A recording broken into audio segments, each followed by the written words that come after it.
Hi everyone, and welcome to lesson 7.1 of calculus. We're talking about integration by parts today. I don't know if you've noticed it, but almost every differentiation formula has an opposite in an integration formula. So this is the opposite of the product rule. Basically, it's how we undo the product rule. So if we're given an integral of the product of two functions, okay, what we do is we follow this rule. So I would separate f and g out. I would find the derivative of f and the antiderivative of g, also known as the integral. Then I would multiply both the regular functions and then subtract out the integral of the regular g function times the derivative of the f function. Now, I know it sounds really complicated, but I do have an easier way to remember that. This is another way to write it. So if you have the integral of u dv, and dv represents the derivative of a function, it's not just the integral notation there. It actually does represent the derivative of a function. It's going to equal uv minus the integral of v du. Again, du is the derivative of a function. It is not just the notation for an integral.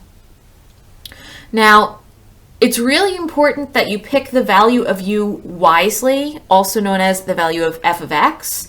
We're looking for a function that will become simpler when we differentiate it. And I found this nice acronym to help you with that. So LIATE. The higher it is on the list, the more desirable it is as a u function. So if you have a logarithmic function, we're going to pick that as u first. Then as you go down the list, they're less and less desirable. So logarithmic, then inverse trig, then algebraic, then trigonometric, then exponential. Now I know we haven't really talked much about inverse trig functions.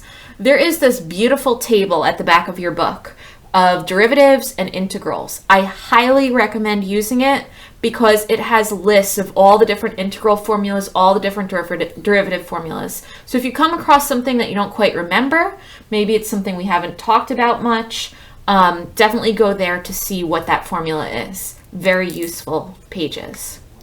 So let's talk about how to actually integrate by parts now. So I have a few examples set up. The first example is this. Notice it is a product of two functions, x sine x dx.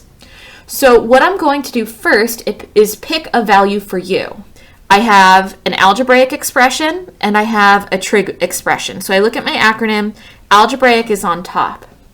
Okay, and as you start dealing with this, you kind of get used to this order and then you don't need to use the acronym anymore. It's just here kind of to give me something to reference, but you'll get used to it. So u is going to be x, and the derivative of v, and I'm using this notation, the u's and the v's. So first I'm going to identify these two things. Okay, the derivative of v is going to be sine x dx. Okay, now what I'm going to do is I'm going to do the derivative of this function. So du equals the derivative of x is just 1 dx. And you don't even need to write the 1 if you don't want to. You can if you want, you don't have to. Now down here, I need to do the integral of this, the antiderivative. So the antiderivative of this part is just a v. The antiderivative of sine is negative cosine. I don't know why I wrote an s there, but I did. Negative cosine of x. Okay, and that's the antiderivative. Now here's how I remember the formula. You multiply the two plain things first.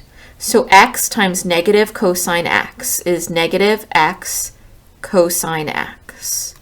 Then you write a minus sign. And then it's the integral of the two bottom parts multiplied together. So it becomes the integral of 1 dx times negative cosine x. I'm going to pull the negative out to the front because that's just a negative 1 times cosine x. If you wanted to wait and do that later, you could. But when I pull it out to the front, it'll just change the sign there. So I have cosine x times 1 dx, or just dx. And now I can easily do this integral. So I have negative x cosine x plus, and the integral of cosine is sine. Okay, and don't forget the plus c at the end because this is an indefinite integral. And that is my answer. Let me show you that again. Here, I have another integral. I have a logarithmic function times a dx. And like I said, this dx is technically part of the integral notation, but we can also treat it as either u or dv. And basically, it can't be u, it has to be the dv. So I'm going to make this dx into my dv. Okay, and this is going to be my u function. Okay, now I need the derivative of natural log, and the derivative of a natural log is 1 over x. So du equals 1 over x dx. Over here, when I do the integral, this just turns into v equals x. So now I'm going to follow the formula again. Multiply the two plain values, the ones without the d's in front. So natural log x times x, write a minus sign, and then it's the integral of the two bottom things multiplied together. So it's x times 1 over x dx. Now you'll notice that these will cancel each other out. This is essentially the integral of 1 dx. So when I simplify this, this is x natural log x minus the integral of 1 is just x, and then plus c at the end. And you'll recognize this as one of the formulas we had. We had a formula for the integral of natural log x. So this is where it comes from. This is how they got that crazy integral formula. Okay? But if you ever need this formula, definitely just look it up at the back of your book.